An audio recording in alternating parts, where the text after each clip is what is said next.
Welcome back to the Hillcrest Education series. Our guest today is social worker Jea Theis, bereavement coordinator for Hillcrest Hospice Care. I think it's important to know that everybody deals with grief in very different ways, and that course looks very different from one person to the next.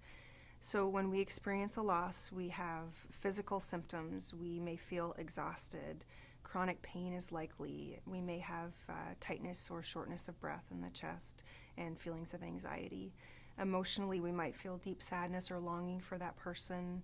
We might feel anger, guilt, or even relief after a long caregiving journey. Our brains don't tend to work as well, and a lot of times we experience like a brain fog, and the first weeks after a funeral can be completely forgotten by the person that's grieving. Socially, we tend to isolate from other people and spend time on our own and not engage in activities. And then our spiritual beliefs might be challenged as well. They might be strengthened or they might be shaken as a result of a loss. There's such variability in how people experience grief, and I think a lot of times that's why there tends to be so much conflict between family members, because one person might be using humor to deal with their grief, and that might be very abrasive to another person that's having an emotional reaction.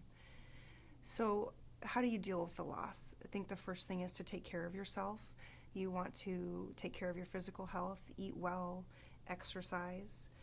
Grieving affects you as if you were emotionally ill, so be gentle with yourself. Emotionally, you want to express your feelings in a way that's comfortable for you. For some people, that's finding a trusted friend to talk to. Support groups are a really wonderful way to be with other people who are going through a similar experience. And then you also want to be assertive in stating your own needs and preferences with others. A lot of the people that I work with who are grieving say that although family and friends are very well intentioned, they often say things that are hurtful, like, this is better for that person, or it's good that that person is now with God, and sometimes you're not feeling that way.